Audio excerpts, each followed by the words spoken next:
Hey everyone, welcome to another edition of The Bullet. My name is Paul Lathrop. I'm the Deputy Director of New Media for the Second Amendment Foundation. Joining me today from the Free State of Massachusetts is Charlie Cook. Of course, he's writing Shotgun with Charlie, Charlie's Gungrams, and a myriad of other things. Charlie, thanks for coming along for the ride today, man. I'm always happy to be here and hanging out with you. To get started, if you're watching us on Facebook or YouTube on the Polite Society podcast pages, go ahead.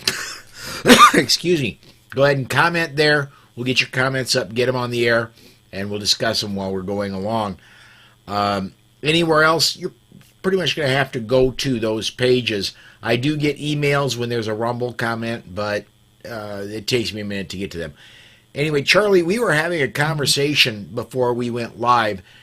I want to kind of go off on that a little bit. Before we get into news stories, I want to talk about this listening tour that has been happening, the gun law listening tour, or the Listen to Me tour, as I refer to it.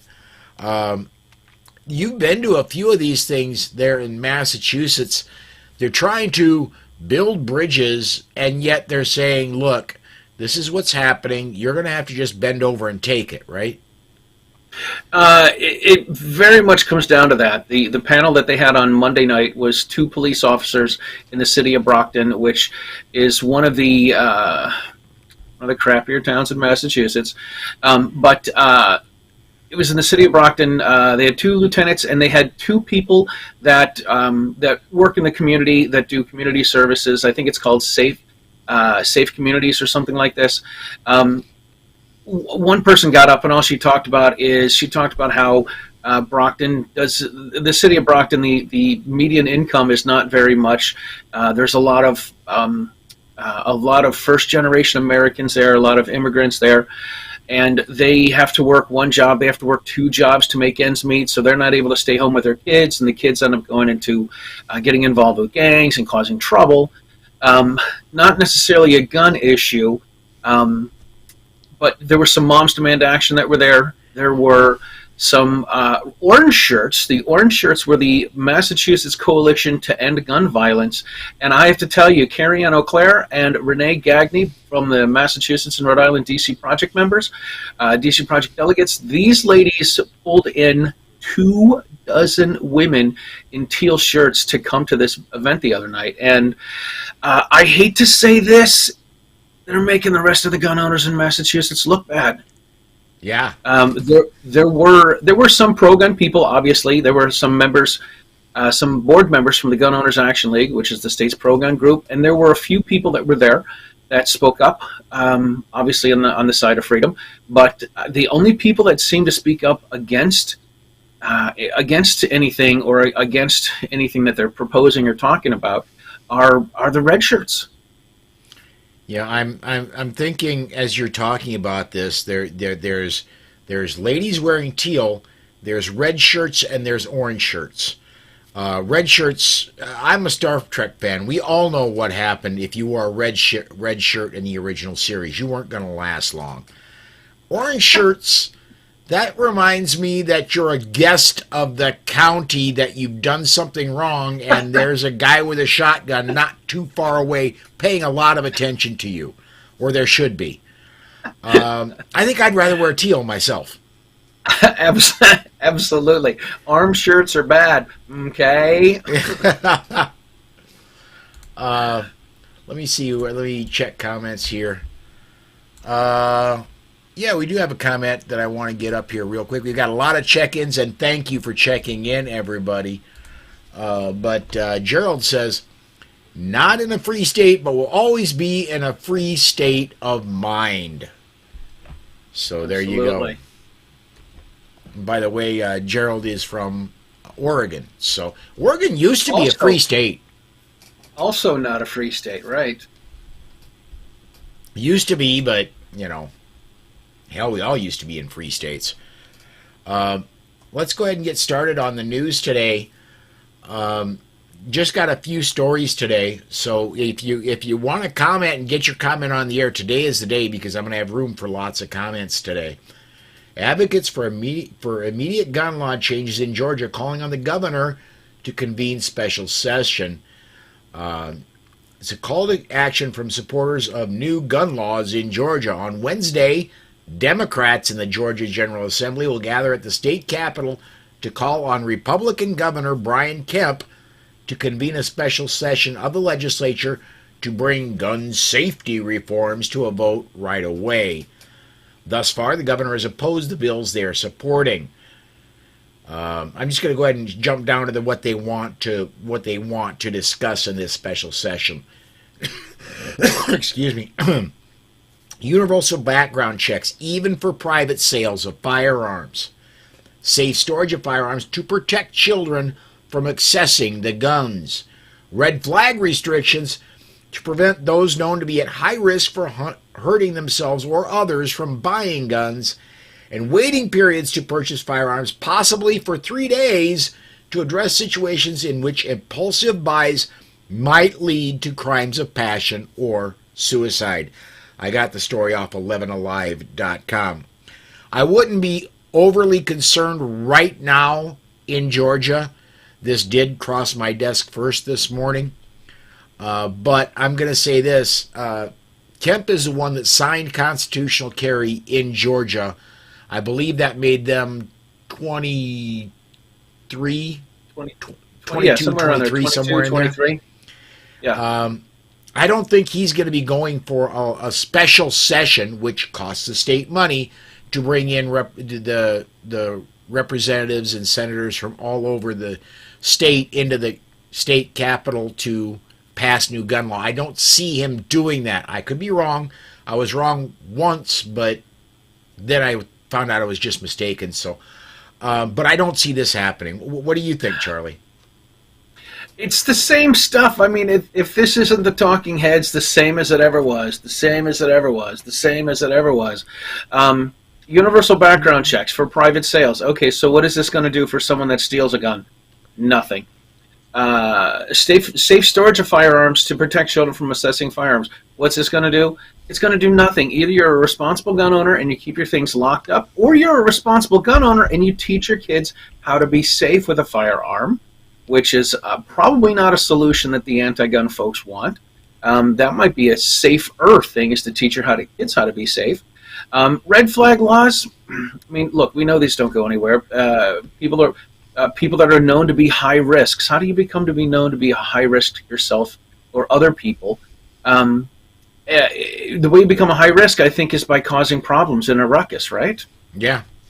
And then waiting periods. Go ahead. The other thing about red flag laws is the people that are generally tasked with reporting these people and getting their guns taken away are family members.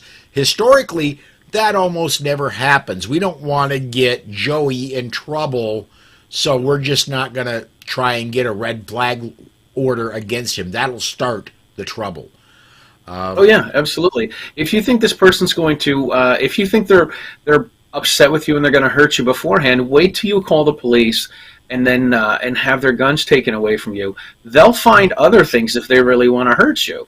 And by the way, they're only arresting the guns. They're not arresting the person. Right. So if you go, remember back in the 80s, you could go to a baseball game and get a club that's about this big. You could beat the crap out of each other on the way home from the school field trip. You know, you get those for like, I don't know, $8 or $10 at Wrigley Field back when I was in elementary school. And of course, we would not hurt each other with them, but we certainly had those. We knew you could beat someone with it if you needed to. So they're not taking away the evil intent and the evil thoughts of these people. They're just taking away one tool. I mean, my goodness, if somebody was a guitar player, they could give you the El Kabong with an acoustic guitar. Yes. That's an assault guitar.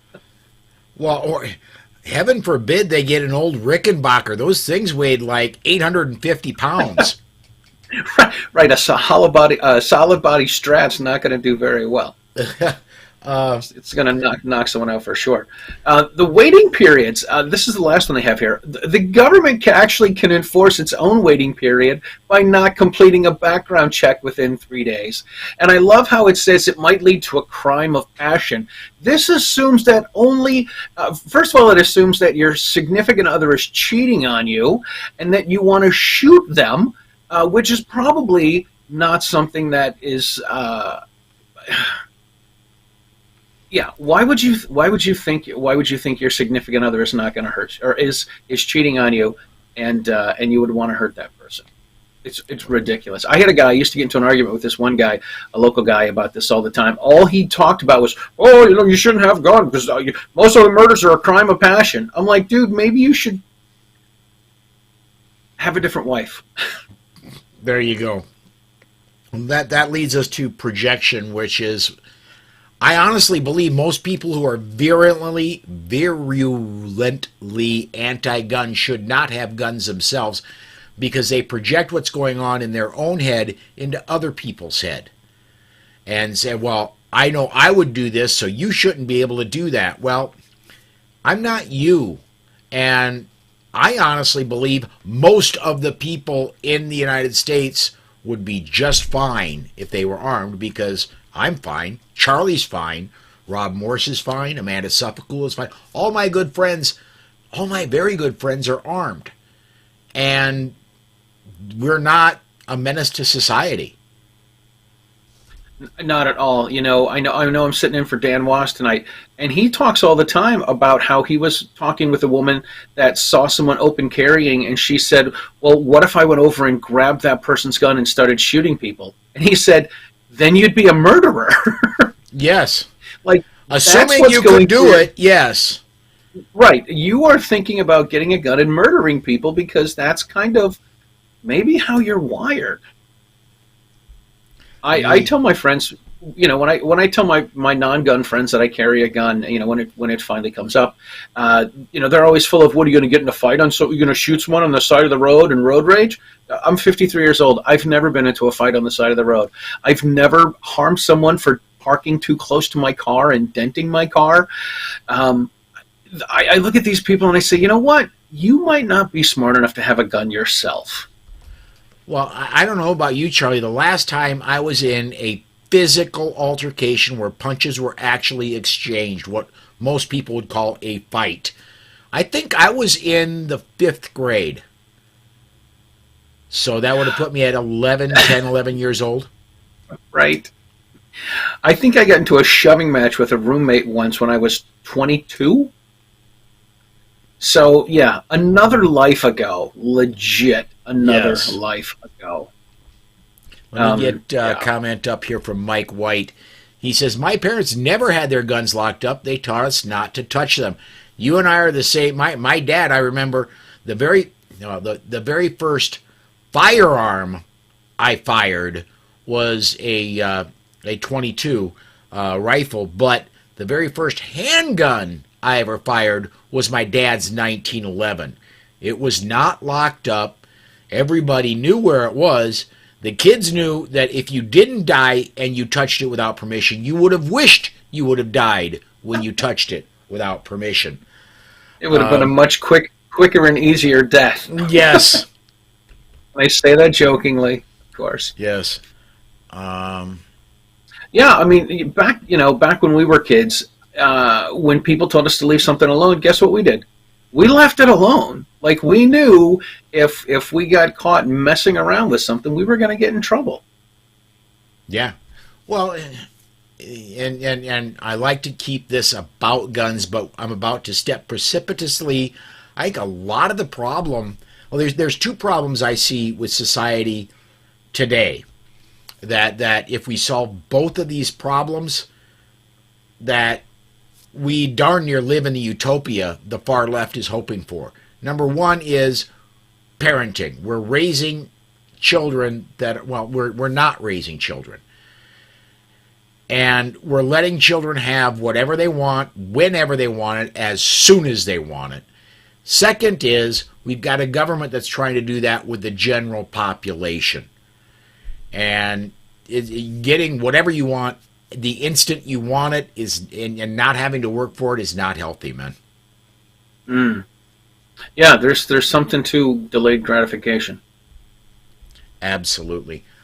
Second story came across today. This is a Minnesota story. DFL, which it's I don't remember it, even though Minnesota's right next door, about a dozen miles that way. It stands for something Farmers and Labor's Party. It's the Democrat Party in Minnesota. Democratic lawmakers are close to a deal on two major policies regulating guns, including a red flag measure that would allow a judge to order firearms to be taken from someone who is a risk to themselves or other. Senator Ron Latz, DFL St. Louis Park, which is a suburb of the Minneapolis-St. Paul area, said Wednesday that Democrats will unveil an updated version of the red flag proposal for a committee negotiating public safety policy between the House and Senate to consider, and DFL legislators will also release modified legislation that would extend background checks to private transfers. So two of the things we talked about in Georgia just now, looks like Minnesota may get.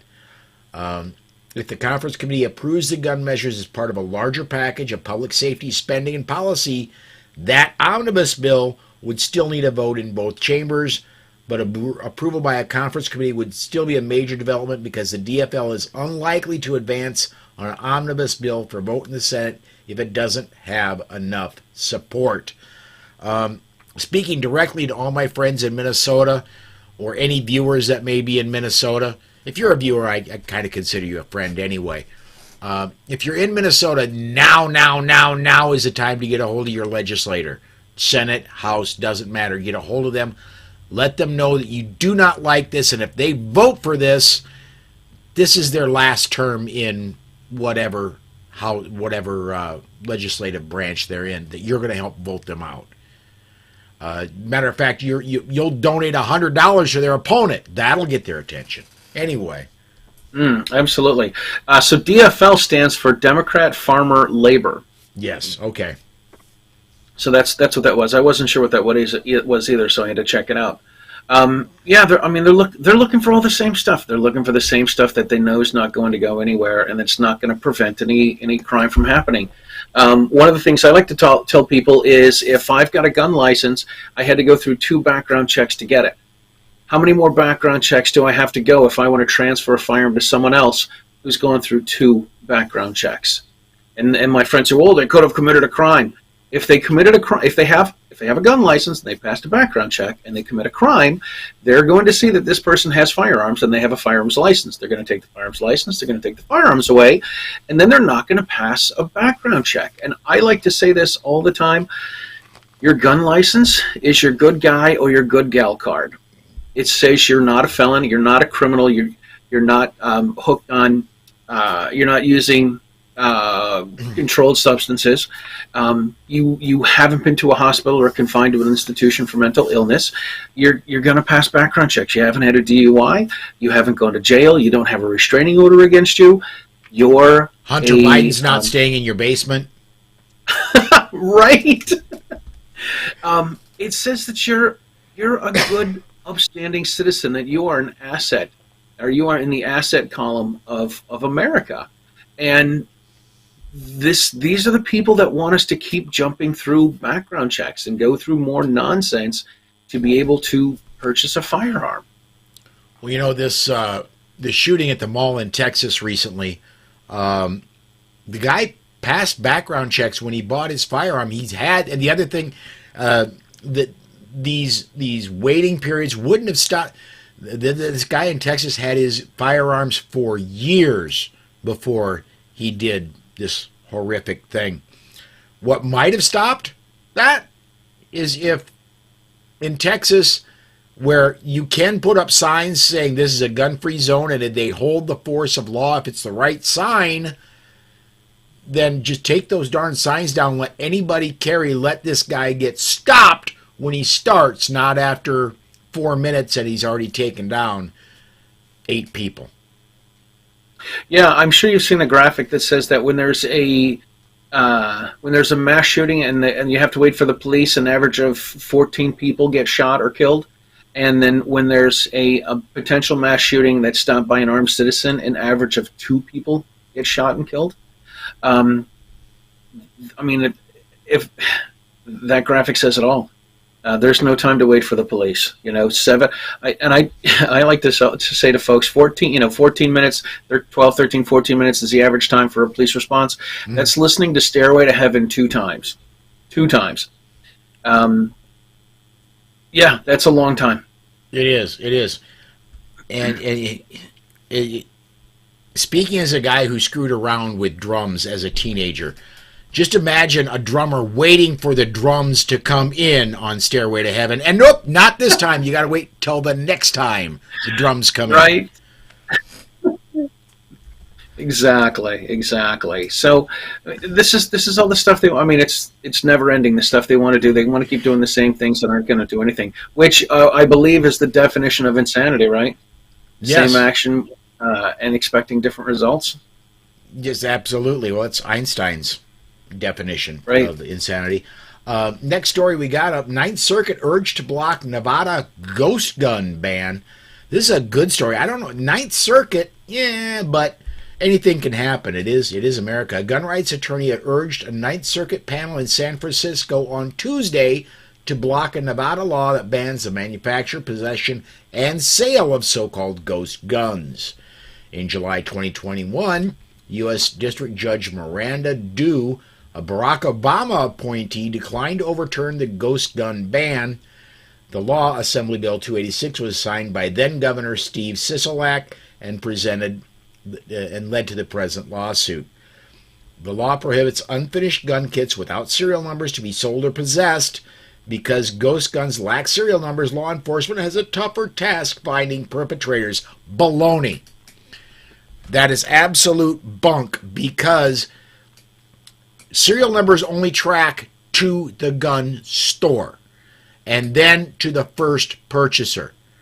If you buy a gun, a year later you sell that gun, there's no law requiring you to track where that firearm went to.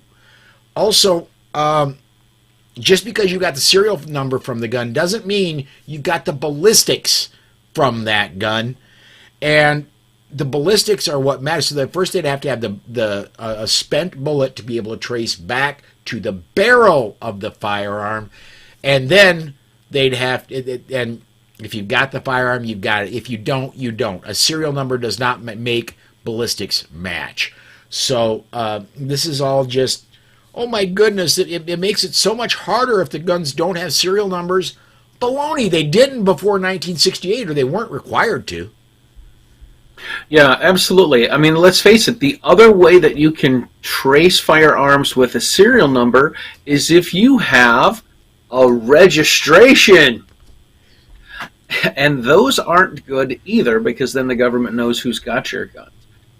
In the occupied territory where I live, they have transfer registration. Yeah. Transfer registration, right. So if I transfer a gun to someone else that has a gun license, I have to have a paper trail for that gun. So, and of course you can't sell guns to people that don't have a license to carry or an FID card. So that would be an illegal transfer if you gave a gun to someone who did not have one of those. Which goes back to the whole, background check nonsense. Yeah, and Gerald said something very similar in Oregon, from what Gerald says. Oregon, you have to transfer the gun to the buyer. So, yeah, you have to go in and do a transfer. I'm going to tell you right now, of a minority of the firearms that are in the Lathrop household have been bought through filling out a Form 4473. I'm not going to list the number of firearms I have, but I'm going to say less than half I bought at a gun store. So it's going to be real difficult to find out all of the firearms I have. And he also says family members are an exemption. So I'm wondering, family members, does that include my third cousin once removed? Just saying. Right. We're all so. I don't know if you know this, but Cheryl Todd, her maiden name is Cook. So somehow, somewhere, Cheryl and I could be related. Sure. Sure. My wife is into this genealogy stuff. I am not. I know my dad. I know who my dad was. I know who my mom was. Beyond that, don't really much care. But my aunt and my wife are really interested in genealogy, and it's been traced back. I am supposedly related to both Princess Diana, the late Princess Diana. I don't know what she's late for anymore, but Princess Diana and Mitt Romney are relatives of mine. So, you know, Wow. Princess Diana, Mitt Romney. Anyway. Yeah, the Mitster.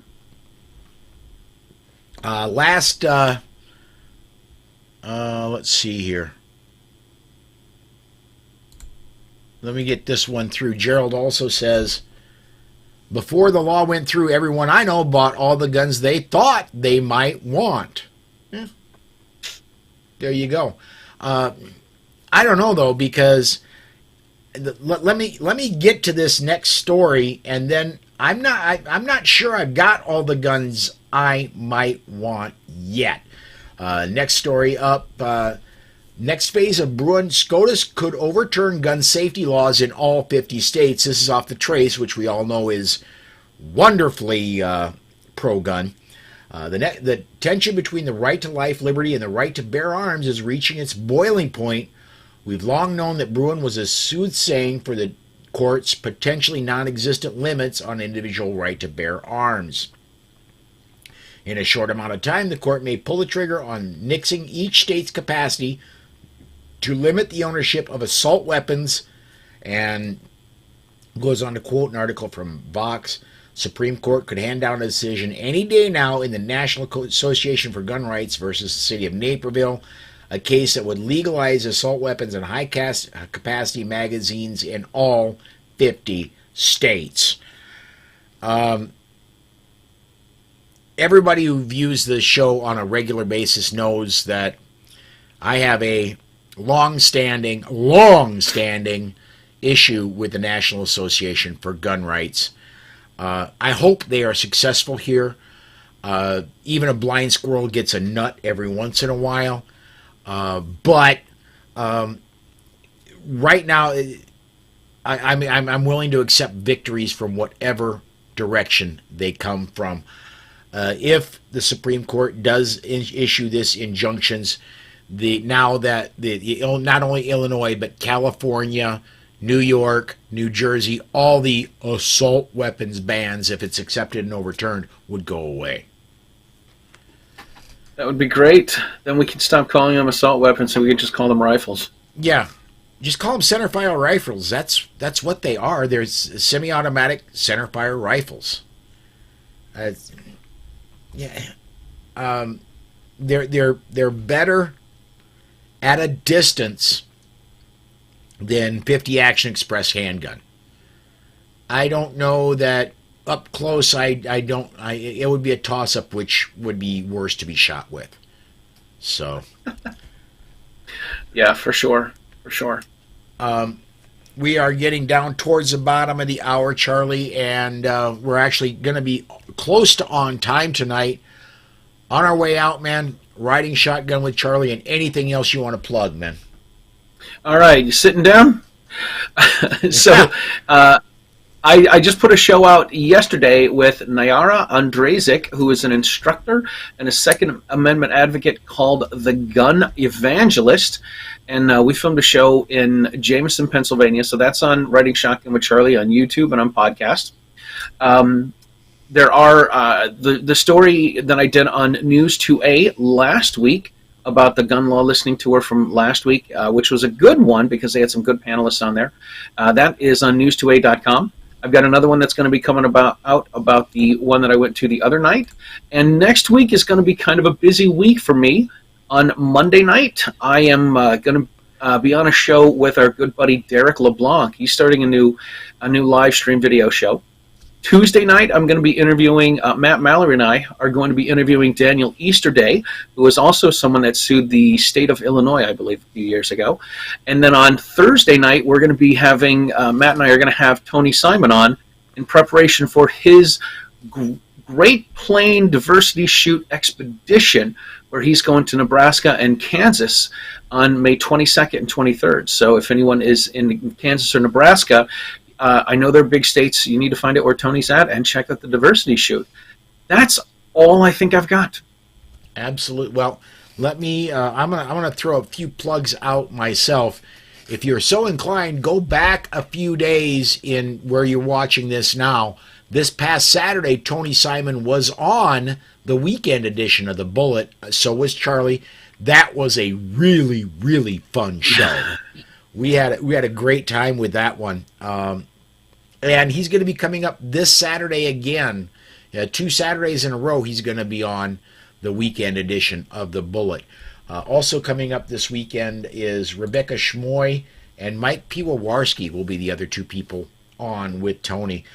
On a personal note, if you are in or around South Dakota, Minnesota, Iowa, Nebraska, wherever, if you can get to southeastern South Dakota on not this coming Saturday, but the Saturday after, my wife and I do what we call a open shoot about twice a year, and the spring version is coming up on the 20th of the month.